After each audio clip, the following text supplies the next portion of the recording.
अस्सलाम वालेकुम स्टूडेंट्स, उम्मीद है आप सब हैरियत से होंगे। Exercise 1.1 question number 3। Express the following as a rational number P over Q where P and Q are integers and Q not equals to 0। Question number 3 में स्टूडेंट्स हमने क्या करना है, हमारे पास नंबर्स होंगे डेसिमल फॉर्म के अंदर, हमने उनको कन्वर्ट करना है रैशनल नंबर में, I means P over Q की फॉर्म में। और जहाँ पे पी एंड क्यू कोई इंटीगर्स होंगे और क्यू वैल्यू यानी कि ये denominator value not equals to 0 होगी, ये हमेशा ग्रेटर दैन 0 आएगी। क्वेश्चन स्टार्ट करते हैं।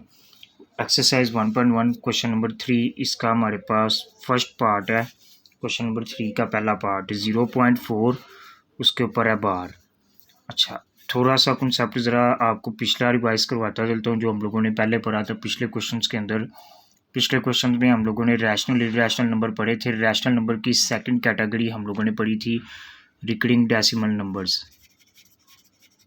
Recurring decimal numbers recurring decimal numbers कौन से नंबर होते थे? ऐसे नंबर जो बार बार रिपीट होते जाते थे, लाइक दिस फॉर्म 0.33333। इसको हम लोग कहते थे recurring decimal numbers and so on and infinite लगा दिए थे हमने। ये क्वेश्चन इसी फॉर्म के अंदर है। कैसे पता चला? इस वैल्यू को हम ऐसे भी लिख सकते हैं बार, जिसके ऊपर भी बार आती थी। हमने 1.1 क्वेश्चन नंबर 1 के अंदर भी ऐसे क्वेश्चन किए थे। जिन्होंने पिछली क्वेश्चंस नहीं किए हुए, वीडियो का लिंक मैं इस वीडियो में लगा दूंगा, वो उसको क्लिक करके पिछले क्वेश्चन नंबर 1 क्वेश्चन नंबर 2 भी देख सकते हैं। वहाँ से उनको ये कॉन्सेप्ट क्लियर हो जाएगा। दोबारा इसका मैं ज़रा छोटा सा ओवरव्यू करके आज के काम पे चलता हूँ, नेक्स्ट क्वेश्चन पे। इसका ओवरव्यू ये था कि जहाँ पर भी रिकरिंग डेसिमल नंबर्स आते थे उसके ऊपर ये बार होती थी। बार का मतलब होता था रिपीटेड नंबर। ये रैशनल नंबर की सेकंड कैटेगरी है। रैशनल नंबर की पहली कैटेगरी थी टर्मिनेटिंग डेसिमल नंबर, दूसरी कैटेगरी थी non terminating and recurring decimal number. अब ये हमारे पास नंबर्स हैं नॉन टर्मिनेटिंग और रिकरिंग। नॉन टर्मिनेटिंग कौन से होते हैं? जो चलते जाते हैं, इनफाइनाइट होते हैं। और रिकरिंग का मतलब है कि एक ही नंबर बार बार रिपीटेड होता जाए, तो इसको हम कहेंगे recurring decimal numbers. Question number 3 first part है 0.4 के ऊपर बार है। इस बार का मतलब है कि ये सारे नंबर के हैं रिकरिंग डेसिमल नंबर्स, यानी कि ये रिपीटेड फॉर्म के अंदर हैं। सबसे पहला काम हमने इन क्वेश्चनों में करना है, गिवन वैल्यू को एक्स के इक्वल लेट कर लिया। नंबर 2, अब हमने इस वैल्यू को इस रूल के अकॉर्डिंगली रिकरिंग डेसिमल नंबर्स के अंदर कन्वर्ट करना है। एक्स इज इक्वल्स टू 0.4, ये बार ख़त्म हुई तो इसका मतलब है ये सारे नंबर बार बार रिपीटेड आ गए, just because of recurring decimal numbers. अच्छा, पॉइंट के बाद हमने कितनी वैल्यूज़ लिखनी है? जितनी मर्ज़ी लिखनी है, आपकी अपनी मर्ज़ी है। मैक्सिमम 4 होती हैं। यहाँ पे मैंने समझाने के लिए 6-7 वैल्यूज़ लिखी हैं, आप जितनी मर्ज़ी लिख सकते हैं। सबसे पहला काम इन क्वेश्चनों में हमने एक्स के इक्वल ऐड करना है गिवन वैल्यू को। उसके बाद ये बार ख़त्म की, बार का मतलब था रिकरिंग डेसिमल नंबर सबको रिपीटेड कर दिया, ठीक। फिर उसके बाद हमने इस वाली इक्वेशन को कह देना है इक्वेशन नंबर 1। अब हमने मल्टीप्लाई करना है बोथ साइड्स को एक नंबर के साथ। वो नंबर कौन सा नंबर होगा वो हमें पता चलेगा गिवन फिगर्स को देख के। अगर तो स्टूडेंट्स यहाँ पर 2 नंबर गिवन है डेसिमल के अंदर, एक लेफ़्ट साइड पे एक राइट साइड पे, 1 और 1 2, तो हम इस क्वेश्चन को मल्टीप्लाई करेंगे बोथ साइड्स को, multiply by 10 on both sides. Similarly अगर हमारे पास डेसिमल के बाद 2 वैल्यूज़ आ जाती हैं लाइक दिस, जैसे मेरे पास लिखा हुआ है 0.45, तो अब ये 3 डिजिट बन गए, 1 2 एंड 0 इंक्लूड करके 3। तो तब हम इसकी दोनों साइड को मल्टीप्लाई करेंगे 100 के साथ। यहाँ पर चूंकि 2 डिजिट हैं तो हमने इसको मल्टीप्लाई बाय 10 करना है। अगर 1 डिजिट होगा, 1 डिजिट तो इसमें आ नहीं सकता। अगर कभी ऐसा आ जाए तो मल्टीप्लाई बाय 1 होगा। वैसे हमारे कोर्स में 1 डिजिट वाला कोई भी नहीं है। 2 डिजिट है तो हमने मल्टीप्लाई बाय 10 कर लिया। डेसिमल के बाद 2 वैल्यूज़ होंगी तो फिर 0 इंक्लूड करके 3 डिजिट हो गए।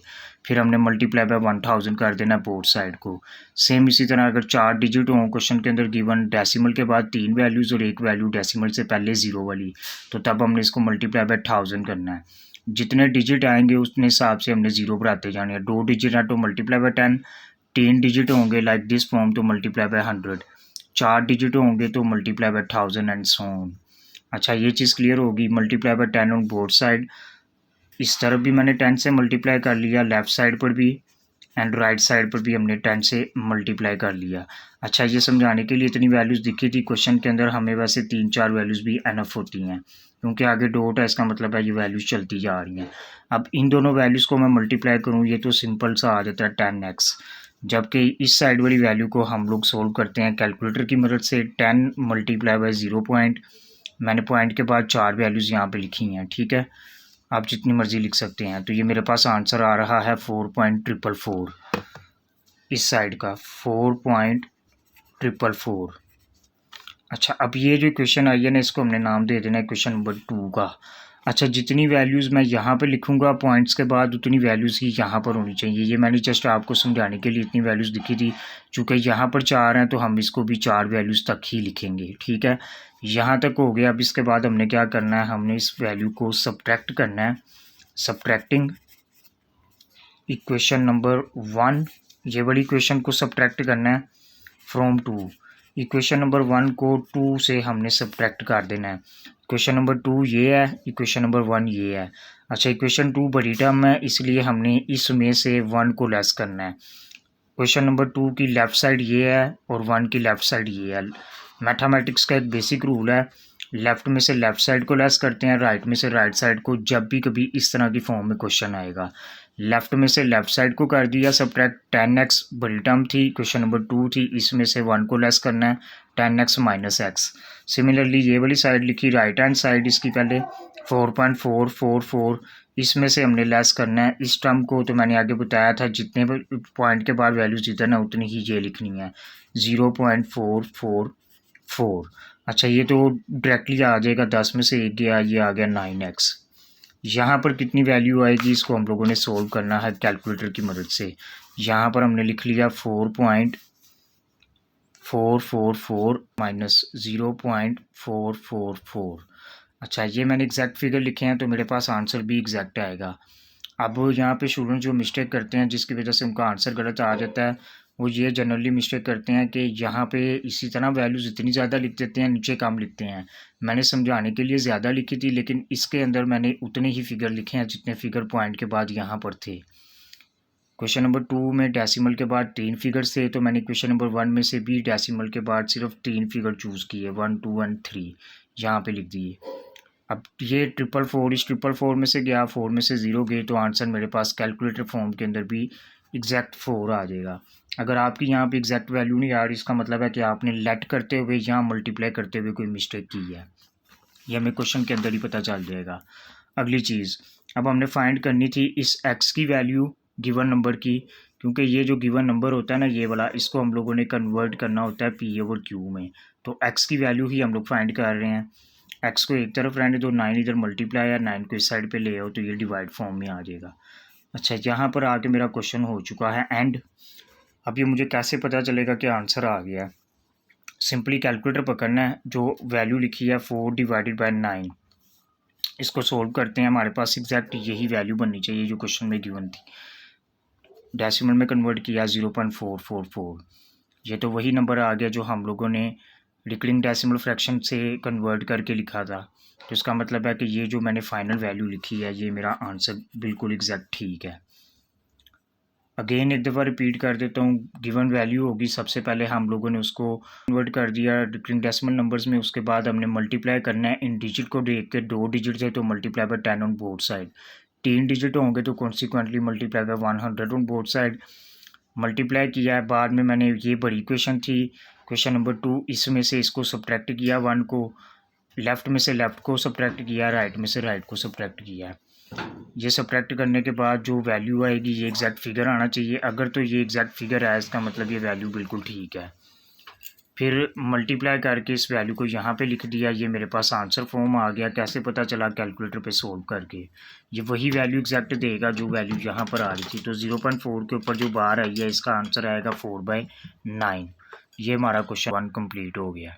अब सेम इसी की तरह हमारे पास है क्वेश्चन नंबर 3 का पार्ट नंबर 2। अच्छा, पार्ट नंबर 2 के अंदर वैल्यू है 0.37 इसके ऊपर बार, और जो पार्ट नंबर 3 है उसके अंदर है 0.21 के ऊपर बार, दोनों सेम है। हम कोई एक क्वेश्चन सोल्व करते हैं ताकि एक से ही हमारा पूरा कॉन्सेप्ट क्लियर हो जाए, ठीक है। 21 वाला भी सेम है जैसे हम ये वाला सोल्व करेंगे। सबसे पहली वर्किंग वही आ गई, इस वैल्यू को लेट किया एक्स के equal, let X is equals to 0.37, इसके ऊपर आ गई बार। नंबर 2 स्टेप के अंदर हमने जैसे ऊपर लिखा था ये नंबर रिपीटेड कर दिए थे, यानी कि रिकरिंग नंबर्स के अंदर। अब यहाँ पर ये 2 नंबर्स हैं 37, तो बार बार हम लोगों ने यहाँ पे 37 37 एंड 37 ही लिखते जाना है। आगे मैंने बताया था कोई सी 3-4 वैल्यूज़ लिखनी है, 1 2 3 4। अब ये पूरा एक नंबर है 37, 4 दफ़ा लिख दी और इसको मैंने कह दिया साइड पे क्वेश्चन नंबर 1। अब फिर सेम वही वर्किंग मल्टीप्लाई करवाना है। अब चूंकि स्टूडेंट्स यहाँ पर हमारे पास हैं टोटल 3 डिजिट 1 2 एंड 3, तो मुझे मल्टीप्लाई भी किससे करना पड़ेगा, 100 के साथ। Multiply by 100 on both sides. पिछले क्वेश्चन में हमने पढ़ा था जितने डिजिट होंगे, यहाँ पर 2 डिजिट गिवन थे, एक डेसिमल से पहले एक डेसिमल के बाद। यहाँ पे 0 को भी एक डिजिट के इंक्लूड कर रहे हैं, तो हमने मल्टीप्लाई भी किया था 10 के साथ। यहाँ पर चूंकि 3 डिजिट है 1 2 3, तो मल्टीप्लाई बाय 100। अगर इसी तरह 4 डिजिट होंगे तो multiply by 1000 and so on. लेकिन हमारे सिलेबस में सिर्फ ये 2 डिजिट वाले और 3 डिजिट वाले ही इंक्लूड हैं। अच्छा, मल्टीप्लाई बाय 100 बोथ साइड। और इसके अंदर ना एक रूल बेसिक ये होता है कि जिस टर्म को हम लोग खुद मल्टीप्लाई करवा रहे होते हैं ना, उस टर्म को हम लोगों ने ना हमेशा ब्रैकेट फॉर्म के अंदर लिखना होता है, ताकि हमें ये पता हो कि हम किस वैल्यू को एडिशनल तौर पे लिख रहे हैं। 0.37। अब आगे यही नंबर चलता जाएगा 37 37 एंड 37, क्योंकि इसी इक्वेशन की बोथ साइड पे मैं इसको मल्टीप्लाई करवा रहा हूँ। ये तो सिंपल आ गया मेरे पास 100x पहले की तरह। इस वाले फिगर को कैलकुलेटर पे लिख के देखते हैं। 100 मल्टीप्लाई बाय 0.37 37 37 एंड 37। टेट्रा दफ़ा इसको लिखना 4 दफ़ा, तो ये आ जाएगा 37.37 37 37।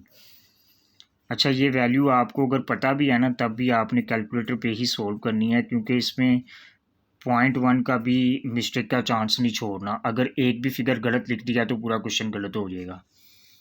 इसलिए ज़्यादा बेहतर यही है कि एफिशिएंट आंसर के लिए कैलकुलेटर की मदद से सॉल्व करें, साइंटिफिक कैलकुलेटर पे। ये आ गई मेरे पास क्वेश्चन नंबर 2। अब हमने सेम पहले की तरह subtracting equation number 1 from 2। Equation 1 को 2 में से हमने क्या करना है, सब्ट्रैक्ट कर देना है। इसकी लेफ़्ट साइड ये बनी क्वेश्चन नंबर 2 की, और क्वेश्चन नंबर 1 की लेफ़्ट साइड ये है। 100x माइनस एक्स, लेफ़्ट में से लेफ़्ट चले गए। इसी तरह राइट साइड ये बनी 37.37 37 एंड 37,